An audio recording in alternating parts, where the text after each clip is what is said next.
Okay, hello ThunderCon. So, we're Superior HEMA. We get asked all the time, what does HEMA mean? It means Historical European Martial Arts, which, again, probably most of you have never heard of. Essentially, we call it sword fighting. So, we learned from historical manuscripts. Okay. So, I'm Zach, this is Jacob, and that's Eduardo, and we practice Historical European Martial Arts. So the weapon we'll be going through first is the longsword. So specifically, you can see this looks a little bit different. This is actually what training swords looked like throughout the 1500s. And so this is primarily what we train with. And so sort of the first thing we want to go through is just a couple myths about swords. And so the biggest thing is swords are light. They're not heavy implements. They move extremely quickly. You need to be able to use them for a long period of time. And they're also not lightsabers. Swords will not cut if they are striking with the flat or barely any rotation. So you need at least 70 degrees of rotation to really get through clothing, stuff like that. And sort of how I first got into this was I really liked medieval fantasy, really liked The Witcher, and Lord of the Rings, stuff like that. And so the first thing I learned was the cinematic moves. The guest stars. Okay.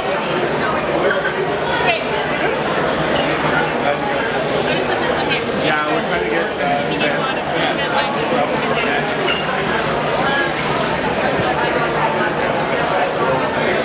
They're fun to do. So I did every single Witcher move that you could think of and sort of practice that a bunch. Not super useful in combat, but it's really nice to feel how a sword goes. So the first thing we want to do is, if you're a commoner in the 1400s, early 1400s, what would you probably be fighting like? Well, you'd probably have this base parry riposte system, where you block and cut. And so parry is any time you're blocking a sword, and riposte comes from counterattacking. So a block, cut mentality. Now, this type of combat looks pretty good. It looks dependable and all that, but it's not actually extremely effective once you start fighting people who've done sort of full training. So this is more a commoner's type of combat system because it does not threaten your opponent. So every time you block a sword like that, you don't actually have to touch your opponent's sword. You could just cut to the other side and continue cutting and cutting and sort of put your opponent into submission. Yeah, and so sort of what changed throughout the 1400s, there's a man who traveled. He was a German speaker, traveled through Eastern Germany, Western Poland, and he thought there's a better way to do this. There's a better way to defend yourself with a sword. And so he came up with an advanced system. He taught in secret just to a higher class, and he specifically wrote in sort of cryptic messages to his students. His name was Johannes Liechtenauer. And so Johannes Liechtenauer said, this is not the most effective way to fight, there's a better way. And so traveling around, he developed a combat system, and in it he had 4 chief guards, positions to start combat. And one of them is Vom Tag, meaning from the day, and then Alber, meaning fool, and then the 2 special ones that we'll look at, Ox, which means the animal, ox, same word, and Pflug, plow. And notice, these actually keep the point on line. So if you're cut, if you're cut at, and you need to defend, instead of using a common parry, you can go into ox and hit your opponent at the same time with the point, and continue threatening with the point. And so if a low attack comes, you can use plow.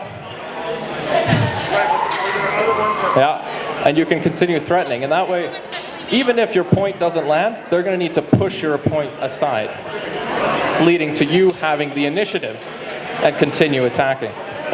So, he also had 5 master cuts, which was sort of the crown jewel of swordsmanship. in which you can hit your opponent and block at the same time. And so I'll help demonstrate these ones, but the first one is the Wrath cut, and it's often just described as a peasant strike. And so it hits your opponent's sword sideways at the same time. Wrath cut. So this is the Wrath cut. Notice how Zach's sword is blocking as well as threatening his opponent at the same time. So it is much more effective than the more widely known commoner's method of blocking and then parrying. And then the next one is the high cut. And so it's standard high cut in which you gain the center line by force by maintaining it. So instead of coming diagonally, you're coming straight up and down. High cut.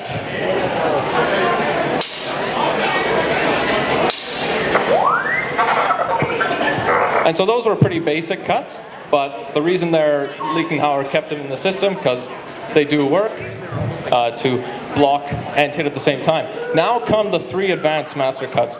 Now in sort of the German-speaking regions of Europe, Central Europe, they would actually rotate the sword 90 degrees for using advanced cuts and putting the thumb on the blade. And so the first one I will show is the thwart cut, or Zwerchhau. So the thwart cut could block any high cut, and it could be cut to any situation, and you can bring them back to back, almost like a helicopter, very quickly.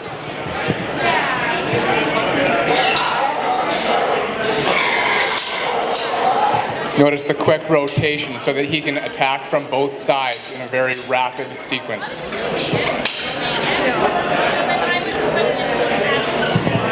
So that's the thwart cut. The next one is very similar. It's merely descending with the thumb on the blade, and it's called the squinting cut, the Schielhau. And so the reason it was called the squinting cut was because you would actually squint to target different locations.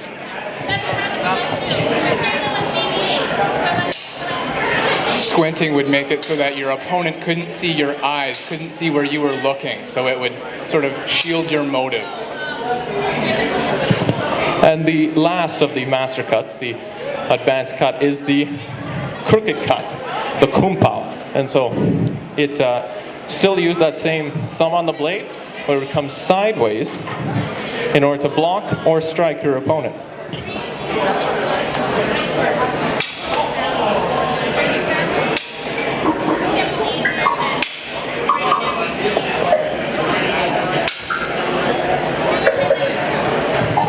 And so it very effective, and this drastically changed how combat was done. And so often we have a lot of historical evidence that you would actually have to fight multiple opponents at once. That would happen in battlefields, that would happen on the roads, ambush, and so it drastically changed combat. So if you're using this common parry riposte system and you have to fight 2 opponents, you can strike and block and strike and block, but eventually they're going to get you in the back.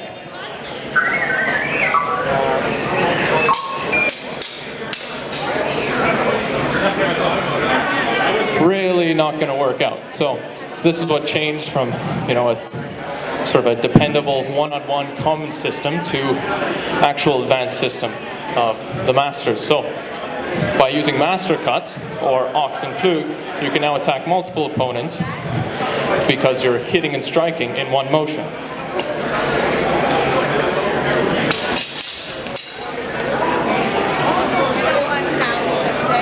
And so there you can instantly move on to the next opponent very quickly. And that drastically changed how combat was done. Johannes Liechtenauer's system would last throughout Europe for 300 years. It would be the common taught thing. And now we're going to move just slightly down south to northern Italy. So throughout the same time, there was another man, the only person to sort of hold a candle to Liechtenauer's art was a man named Fiore Ferlano di Liberi. And so he was born in northern Italy. He was a weapons master, wanted to learn the art of invincibility, become sort of a master with all weapons. And his manuscript goes from unarmed combat all the way to horseback combat. And so he shows really good examples of it's not sword fighting, it's fighting with a sword. The sword is just a tool. In the end, you are the weapon. It's martial arts. The basis is still you. And so we're going to show we're going to show some of these close quarters tactics that really illustrate this point.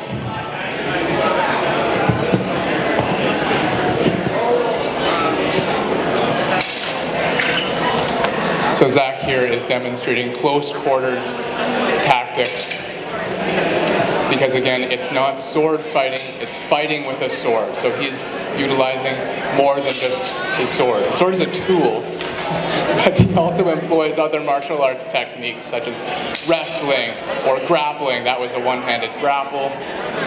He might do a two-handed grapple at some point. Various other takedowns that can be utilized in close quarters combat. Disarms. Lots of variations of disarms.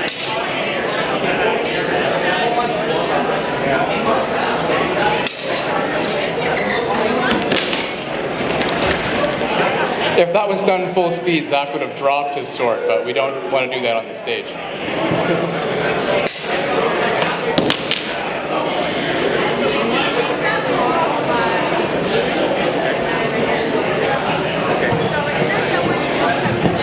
So that was a series of close quarters combat techniques. And so the next thing we're going to talk about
And so we'll show off with just two of the other weapons that we use commonly. So the next one, we use Saber, and we primarily teach from the British military saber of pre-Victorian era, primarily late 1700s, early 1800s.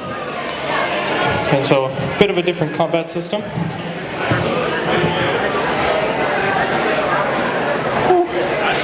I'm going to try and talk, but I'm out of breath. That was a lot. When we train, we normally would say like we're going to do 5 rounds or 10 rounds of sparring, and then by the end of that we're both exhausted completely. Just got to recover. By the way, Zach and I have been doing this for a year and a half, 2 years, and Eduardo as well. We do long sword. This is going to be British Saber. Eduardo and Zach are a lot better at British Saber than I am. I'm more focused on longsword, but Zach can do everything, and Eduardo's really good at Saber and longsword.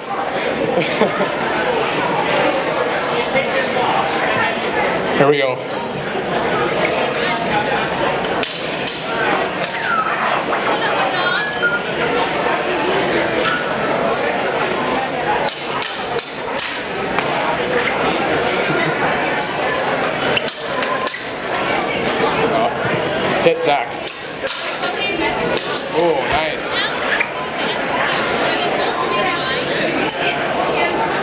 For Saber, you've got to be really quick and agile to get into range, threaten, and then get out of range and defend.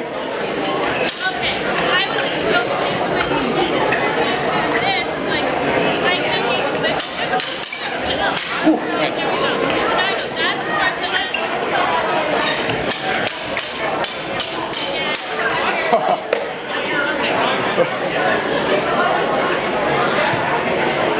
Nicely done. Let's give it up for these guys. So I think they're going to switch to Rapier now, which you'll notice straight blade. And so this is the Rapier. So this specific kind was generally common in Italy, 1600s. A lot of people think that it cannot cut. It can have significant force. You just need a bit more rotation with it.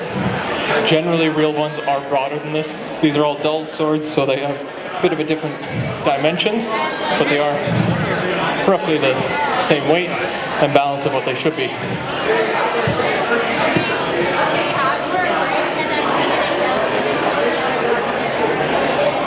Okay. You know what? Go ahead.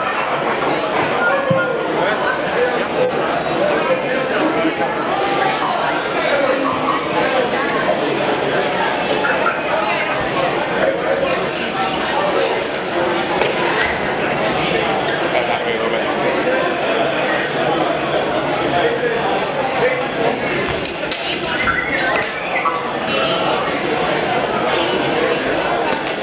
A lot of the techniques are very similar between Rapier and Saber, which was they demonstrated previously.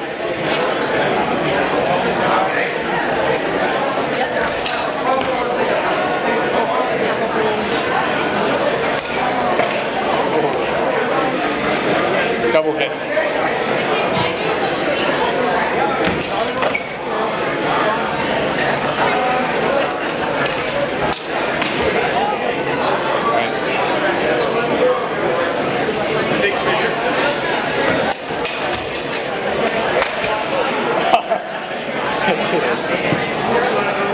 Let's give it up for Zach and Eduardo.